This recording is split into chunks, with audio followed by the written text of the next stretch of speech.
My name's Peter Sidwell, welcome to my kitchen. I am thrilled to be cooking with British charcuterie. Amazing, amazing produce. Beautiful British artisanal products made with amazing produce from the areas. We have over 100 different producers scattered all over the country. So there is an easy way to find what's local to you. And I tell you, from my experience, it is all delicious. And I'm going to show you a recipe that uses chorizo, which is a Spanish sausage, but made with local British produce. So it's got a really lovely story. It's got great provenance, and this dish is delicious. Okay, so I've got a non-stick pan getting nice and hot here, and I've got a pan of water just coming up to a simmer. I'm going to make a lovely brunch dish with chorizo, edamame beans, sourdough breadcrumbs, chili, coriander, all topped with a lovely, delicious poached egg. Okay, so first of all, I've got some bread here that is a little bit stale, but that's how we want it, okay? And all I'm going to do is just tear it into pieces. I'm not going to chuck it in the food processor and make sort of generic breadcrumbs. I want croutons, I want big ones, I want little ones, I want crispy bits. I want the bread to be able to soak up all the fats and flavours from the chorizo when it goes in the pan. I've been cooking this dish for years and I love it. I'm always putting it on different menus and I love it on a Sunday brunch kind of thing. It's delicious. Right, okay, I'm not going to put any oil on these. All I want them to do is go into the oven and just dry out a little bit more than they already are. So if you have got that old lonely crust of bread in the bread bin, this is perfect for it. So, pan's getting hot. Let's get this lovely chorizo going. So I'm going to cut it into centimetre pieces, okay? And the reason why we're not cutting it up too small is we don't want it to go all crispy and too hard. We want it still to be kind of meaty and chewy, but we want a nice surface area.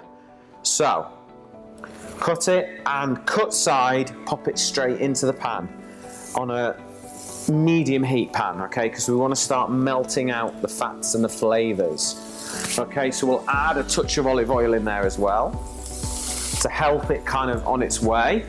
Don't worry about the oil content because we are actually going to balance that with a little bit of vinegar later to make a dressing. Okay, so I've got some garlic. Just crush it and then we'll just run a knife through there.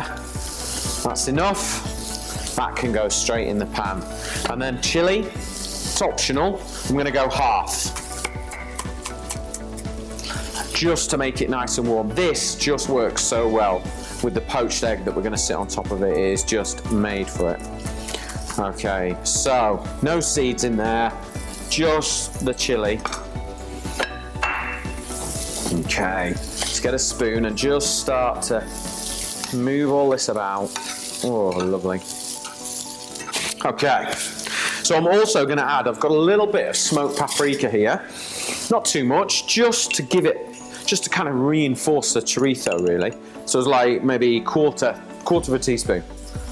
Okay, teaspoon of butter. Just gonna go in and that's just gonna melt and kind of bring all that paprika together. Okay, lovely. So, just let all those flavors, this is really starting to come together now. It's a very quick dish as well, which is great. Okay. So we're getting all that lovely flavour from the chorizo. The reason, you know, I do love British charcuterie because what you do get is real provenance. You kind of know where this product's come from. You know, you can almost know where the farm's coming from. And the great thing about fine food, and I mean fine food as in delis and farm shops, you know, real solid British produce, not just, you know, the very privileged kind of stuff. Fine food is where it's got great provenance, it's got great quality, you know this is going to be looked after, it's great product, and it's a pleasure to cook with. Okay, so, a couple more things. Spring onions, nice and finely shred up the white, and then open your knife out a little bit onto the green. Okay, there we go, lovely. That is going to go in raw, so we get a nice contrast. So we'll take our croutons. So they're nice and dry now. They haven't taken long, 5 minutes. They're already a little bit crispy. And then we're just going to drop them in. Okay, that'll do. And then we'll just stir that round and make sure that all the little fats are starting to soak and stick to the breadcrumbs. They're kind of like our carriers of flavour and a bit of crunch. Okay, so we'll just let that cook away.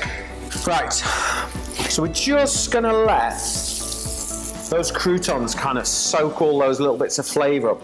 And let me show you these. I mean, look at that. That is kind of where all the flavour is. Yeah, it's just soaked it all up. And it's gonna be crispy and juicy, and it's gonna be great.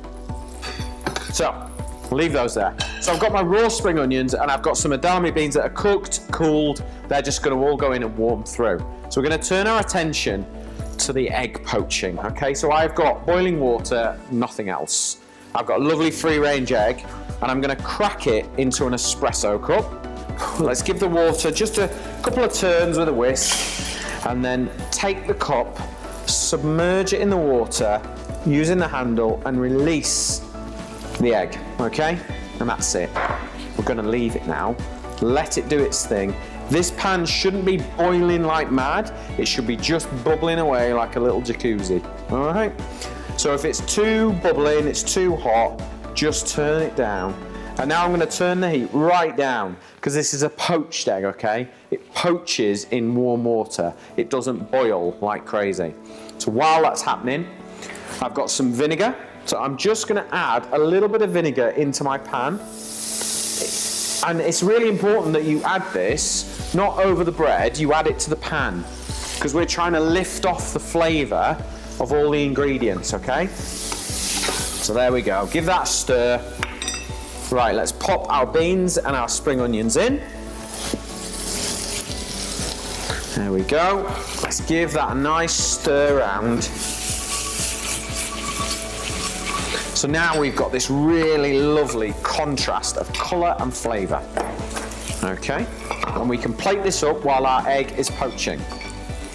Oh, looks good. So, let's just sit this in the middle. Make sure you get the chorizo, you get some croutons, you get the spring onions, the lovely fresh beans.